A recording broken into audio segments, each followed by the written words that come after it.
قصص نور وقصص حكمة وصبر، أساميهم لنا خير وعطار. نبتدي بآدم خليفة ربنا، وفي محمد ننتهي خير البشر. قصص نور وقصص حكمة وصبر، حكمة وصبر، أساميهم لنا خير وعطر. نبتدي بآدم خليفة ربنا، وفي محمد ننتهي خير البشر.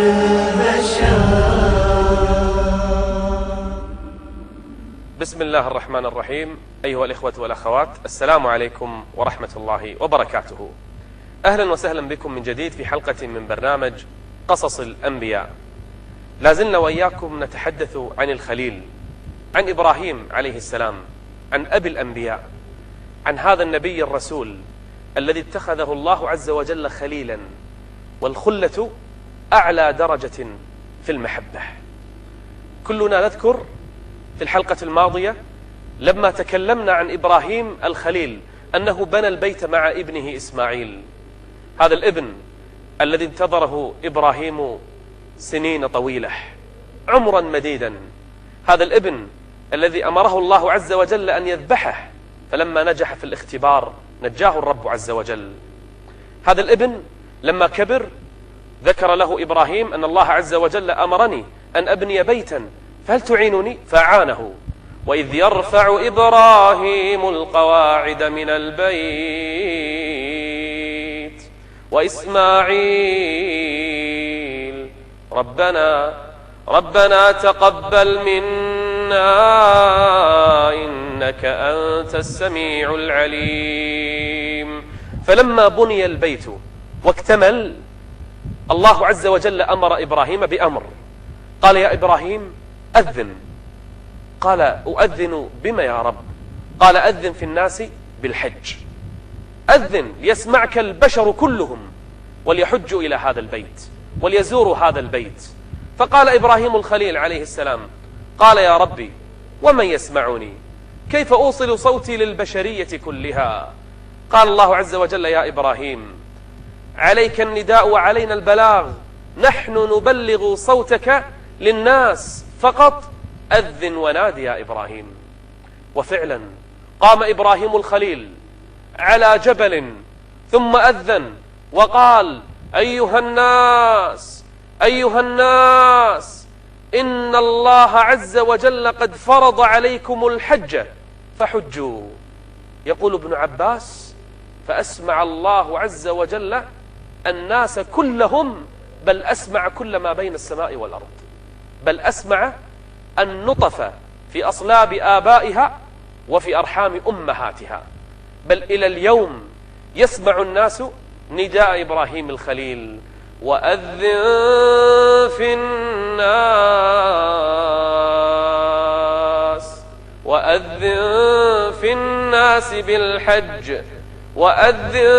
الناس بالحج يأتوك رجالا. سيأتي الناس مشيا على الأقدام رجالا، وعلى كل ضامر، على الحيوانات الضامرة، على الإبل، على الخيول، على ما يركب عليها، يأتون يقصدون بيت الله الحرام. يا إبراهيم أذن، والإجابة من الله عز وجل، والله عز وجل سيهدي قلوب الناس إلى هذا البيت. وأذن في الناس بالحج يأتوك رجالا وعلى كل ضامر يأتين من كل فج عميق ليشهدوا منافع لهم ويذكروا اسم الله. إلى اليوم يستجيب الناس لأذان إبراهيم الخليل، إلى اليوم يخرج الناس من أمريكا ومن جنوب أفريقيا ومن أستراليا ومن روسيا ومن أوروبا ومن العالم كله يحجون هذا البيت يقولون لبيك اللهم لبيك، لبيك لا شريك لك لبيك، إن الحمد والنعمة لك والملك لا شريك لك. وأذن في الناس بالحج يأتوك رجالا وعلى كل ضامر يأتين من كل فج عميق. ها هم الناس يتبعون الحنيفية السمحة دين إبراهيم الخليل، يحجون بيت الله الحرام، يطوفون بالبيت 7، يسعون بين الصفا والمروة، يتذكرون إسماعيل، وهم يرمون الجمار يتذكرون الخليل إبراهيم، وهم يذبحون الهدي والأضاحي يتذكرون إبراهيم عليه السلام كيف فعل هذا النسك وكيف تأسى الناس بإبراهيم الخليل. إنه إبراهيم بنى البيت وأذن في الناس، وها هم الناس إلى هذه اللحظات يحجون إلى بيت الله الحرام.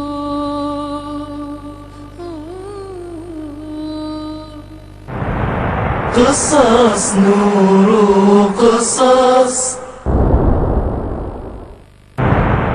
قصص نور قصص، حكمة وصبر. إبراهيم الخليل عليه السلام يتنقل بين فلسطين ومكة.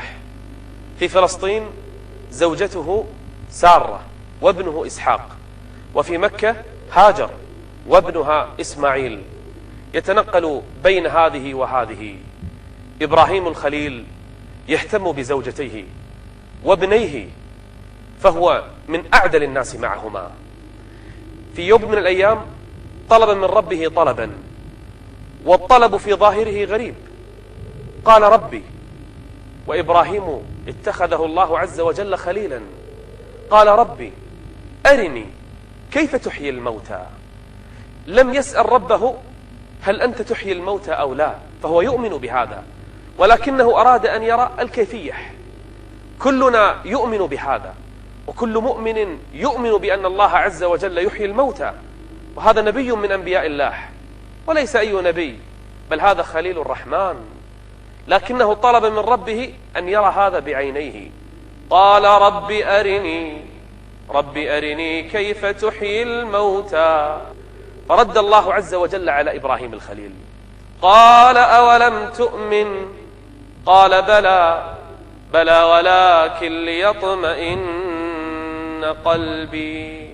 بلى يا ربي آمنت وأنا مؤمن مقر بهذا، لكنني أريد أن أرى كيف يكون إحياء الموتى. وهذا الذي أراده إبراهيم من باب زيادة الإيمان وطمأنينة القلب، فهو مؤمن ولكن ليطمئن القلب. فالعلم درجات والإيمان درجات، وإبراهيم الخليل يريد أعلى درجة في الإيمان.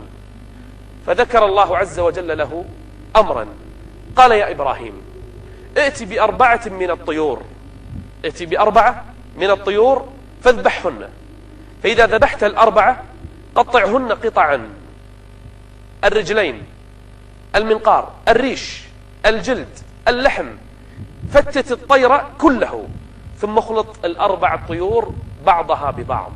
ولكم أن تتخيلوا طيورا 4 تذبح ثم تقطع ثم تخلط بعضها ببعض، كيف ترجع مرة أخرى، كيف تعاد مرة أخرى، ولو بغير حياة، ولو بغير روح. كيف يستطيع كل الأهل الأرض أن يجمعوا كل طير أجزاؤه لوحدها؟ أكثر من هذا. قال يا إبراهيم أرأيت هذه الجبال؟ أرأيت هذا الجبل البعيد وهذا الجبل البعيد وهذا الجبل البعيد؟ خذ هذه الأجزاء المختلطة، دماء وريشا ولحما وعظما ورجلا، كلها بعد أن خلطتها الطيور 4، خذ أجزاء منها واجعلها على رؤوس الجبال.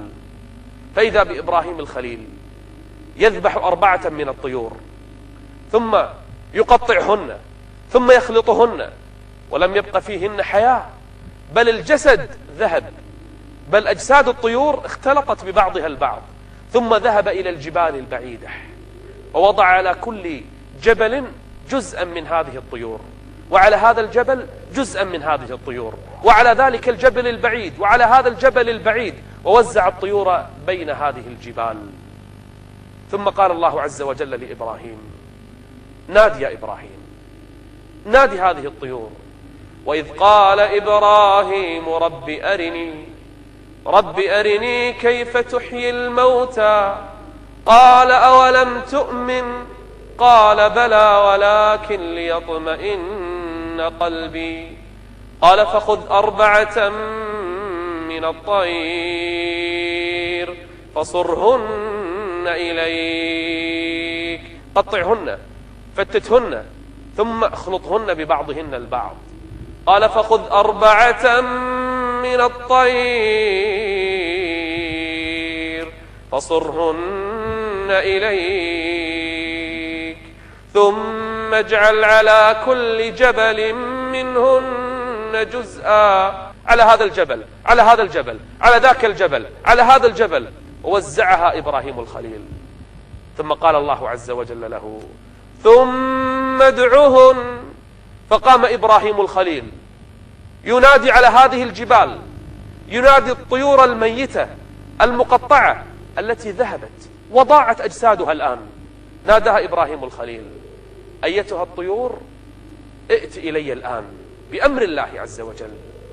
وإذا بالريش يجتمع مع ريش الطير نفسه، والجلد يذهب إلى جلد الطير نفسه، الدماء، اللحم، الريش، المنقار، الأرجل، أجساد الطيور بدأت تتجمع بعضها مع بعض حتى اكتملت الأجساد 4. فإذا بالطير يعاد إليها الروح مرة أخرى.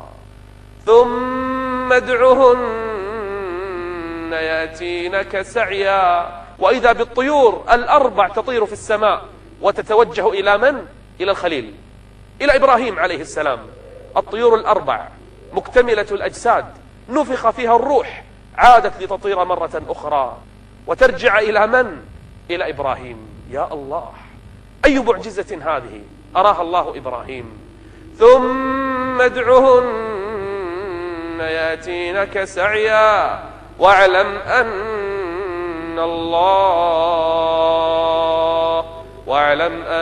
الله عزيز حكيم. هنا اطمأن قلب الخليل إبراهيم، مع أنه كان مؤمنا بأن الله عز وجل يحيي الموتى. وإذ قال إبراهيم رب أرني كيف تحيي الموتى قال أولم تؤمن قال بلى ولكن ليطمئن قلبي قال فخذ 4 من الطير فصرهن إليك ثم اجعل على كل جبل منهن جزءا ثم ادعهن يأتينك سعيا واعلم أن الله عزيز حكيم. ظل إبراهيم الخليل عليه الصلاة والسلام يدعو إلى الله عز وجل في الأرض. في فلسطين دعوته قائمة، في مكة يأتي أيضا ويدعو إلى الله عز وجل تلك القبيلة العربية التي سكنتها، يعلمهم دين الله، يعلمهم الحنيفية السمحة، توحيد الله جل وعلا، حتى كبر به السن وجاءت لحظة الوفاة. وفاة من؟ وفاة إبراهيم الخليل، أعظم الأنبياء بعد نبينا، خليل الرحمن. إنه إبراهيم، إنه أبو الأنبياء. الله عز وجل اصطفى الناس مرات، فقد اصطفاهم بآدم، واصطفاهم بنوح، ثم اصطفاهم بإبراهيم، فلم يأتي نبي بعده إلا من ذريته. ولقد أرسلنا نوحا وإبراهيم وجعلنا في ذريتهما النبوة والكتاب. فلما توفى الله عز وجل إبراهيم الخليل جعله عند البيت المعمور، كما أنه بنى الكعبة جعل الله عز وجل كعبة في السماء سماها البيت المعمور، تحج إليها الملائكة كل يوم، تزورها 70,000 ملك لا يرجعون إليها مرة أخرى. أما إبراهيم فهو مستند ظهره عند هذا البيت كرامة له، كما أنه بنى البيت في الأرض فإن الله جعله عند بيت السماء. وما من طفل يموت من أهل الإيمان إلا ويجتمع بإبراهيم الخليل حتى تقوم الساعة وطويت صفحة من صفحات الأنبياء إنه إبراهيم الخليل عليه الصلاة والسلام.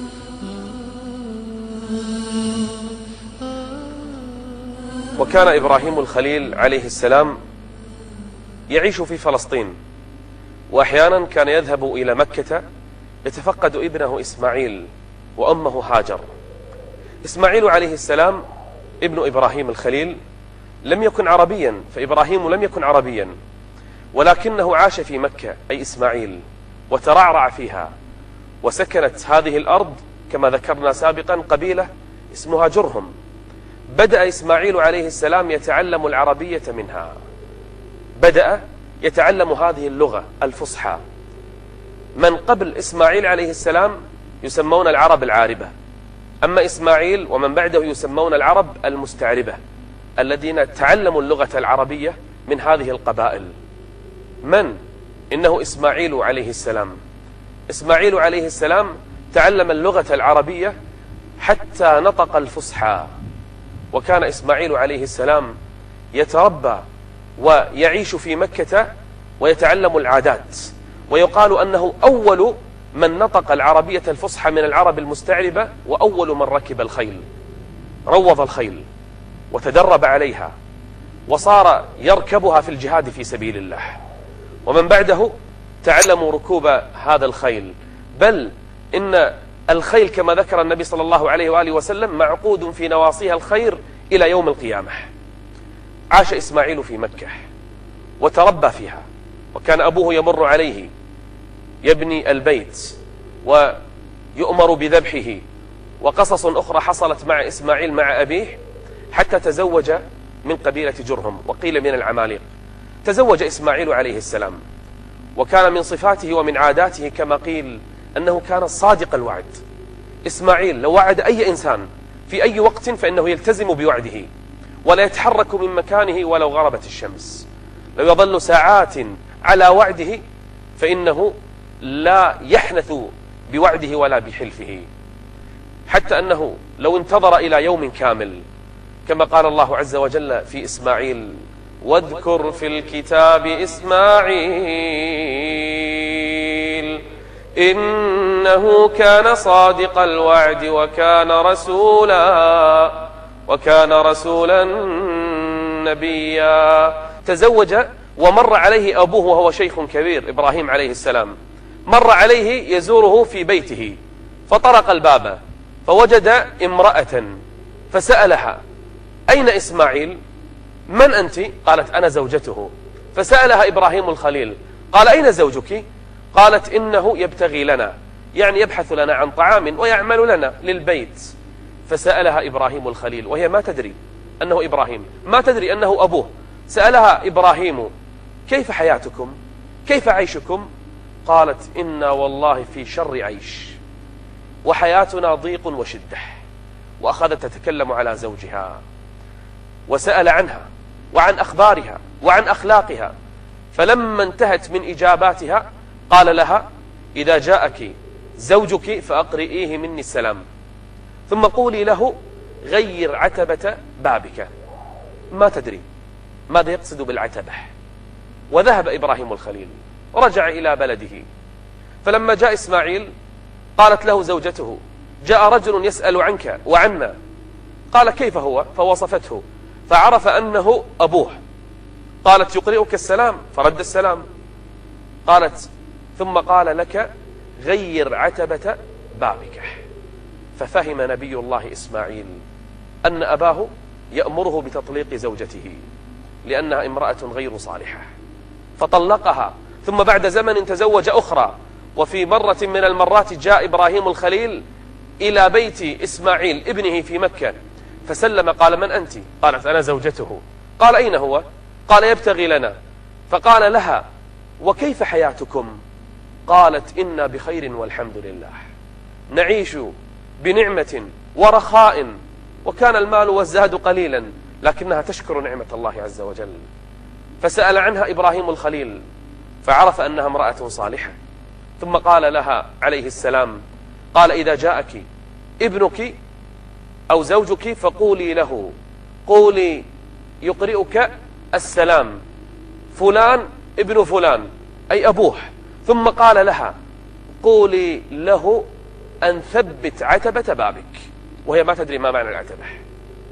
ذهب إبراهيم الخليل، ثم عاد إسماعيل فإذا بها تقول: إن رجلا اسمه فلان جاء يسأل عنك، قال: إنه أبي. قالت: يقرئك السلام، ورد السلام. ثم قالت له: يقول لك ثبت عتبة بابك. فإذا به يقول: يقصد أن أبقى معك وتبقين معي. عاش إسماعيل عليه السلام في مكة، وكان نبيا عربيا مستعربا، وتعلم من بعده العربية، وهو جد نبينا محمد صلى الله عليه وآله وسلم، وكان يأمر أهله بالصلاة والزكاة، وكان عند ربه مرضيا. الله عز وجل ذكر وصف إسماعيل وأخلاق إسماعيل في القرآن. توفي إسماعيل عليه السلام في مكة، ودفن كما قيل هناك، وقيل عند الكعبة، والله أعلم بمكان موته هذا ابن إبراهيم الخليل. أسأل الله عز وجل أن يحشرنا معه.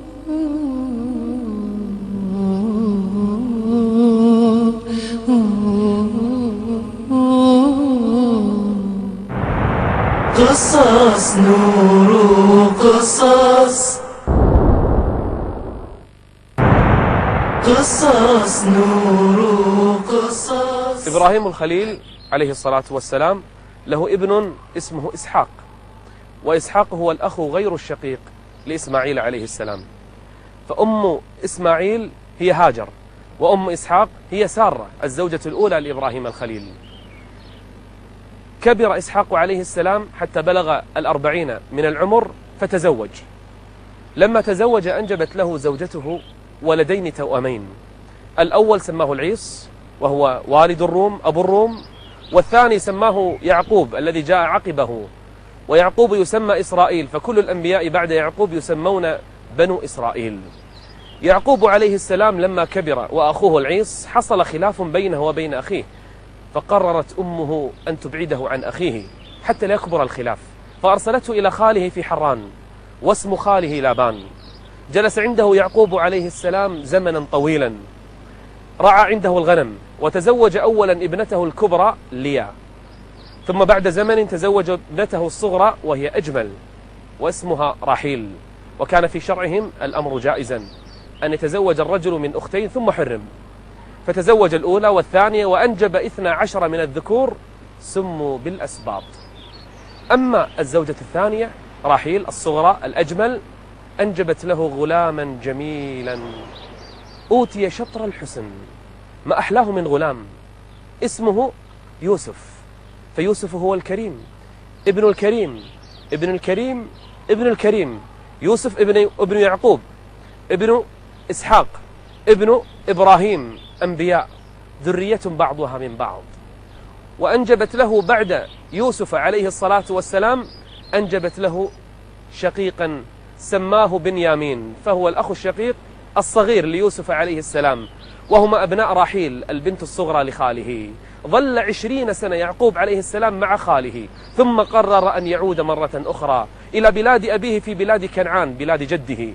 قرر أن يرجع مرة أخرى إلى أخيه العيص وإلى أبيه الكبير بالسن. وفي طريقه مع نسائه ومع أولاده ومع بناته، وهو في طريقه إذا به يجلس في منطقة تسمى أورشليم التي تسمى القدس هذه الأيام. أورشليم بنى فيها يعقوب عليه السلام بيتا لعبادة الله عز وجل سمي بيت المقدس، ذلك البيت الذي جعل الله عز وجل مكانه مباركا. ويعقوب عليه السلام لما عاد إلى بلاده ووجده العيص استبشر بقدومه، فقد غاب 20 سنة. قال: يا أخي، من هؤلاء الأولاد والبنات والنساء؟ من هؤلاء؟ قال: إنهم أهلي. قال: إنهم أهلي، هؤلاء أهلي، غاب عنهم 20 سنة. وجد أباه قد كبر بالسن وبلغ من الكبر عتيا، إسحاق عليه الصلاة والسلام، ووجد أمه في ذلك الوقت، وأبوه لما كبر سنه قد ضعف بصره، جلس يعقوب عليه السلام مع أخيه العيص يبران أبيهما إسحاق عليه الصلاة والسلام حتى توفي ودفن. ثم بعد يعقوب جاء نبي الله يوسف عليه الصلاة والسلام.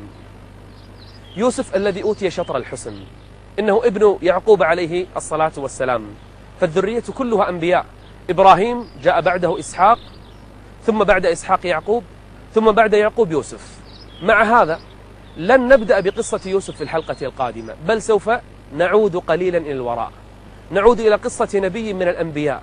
قصة من؟ قصة لوط عليه الصلاة والسلام، لأنها حصلت في زمن إبراهيم جد يعقوب عليه الصلاة والسلام. سوف نرجع إلى قصة لوط ونتكلم عن الأمة التي كانت تعمل الخبائث، أمة خبيثة كانت تأتي الفاحشة، تأتي الذكران من العالمين. ما قصة قوم لوط؟ وأين عاش قوم لوط؟ وأين حصلت قصة قوم لوط؟ وفي أي قرى؟ وماذا فعل معهم لوط عليه الصلاة والسلام؟ وما الذي حدث بينه وبين قومه؟ وما الذي فعله الله عز وجل بهم؟ وهل عاقبهم الرب جل وعلا؟ وكيف كانت عقوبة قوم لوط؟ إنها العقوبة الكبرى التي لم تمر على أمة من الأمم، فكيف كانت عقوبتهم؟ هذا موضوع حديثنا إن شاء الله في الحلقة المقبلة. حتى نلقاكم، استودعكم الله والسلام عليكم ورحمة الله وبركاته. قصص نور قصص. أنتم أول من سن هذه السنة، وأنتم خالفتم فطرة الله عز وجل. بلد المتعة، بلد الشهوات، بلد الرذيلة، حتى زوجته لم تؤمن به. أمة قذرة، أمة فاحشة. الأبصار قد ذهبت، العيون قد طمست، بدأ العذاب يحل بهم، الحجارة بدأت تنزل من السماء، دمرهم الرب عز وجل وعذبهم الله جل وعلا. ضاعت الأمة، دمرت القرى، لم يبق الله عز وجل لهم أثرا. قصص نور قصص، حكمة وصبر،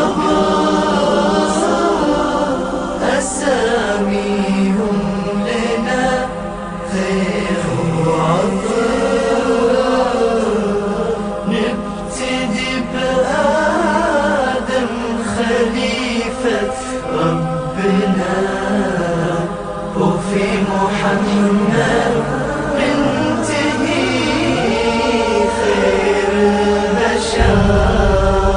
يا سيرة خير يا كل الخير، يا عز العز يا ديني، لنا فيكم عبر وجمل، قصص تدمع لها عيني. يا سيرة خير يا كل الخير، يا عز العز يا ديني، لنا فيكم عبر وجمل، قصص تدمع لها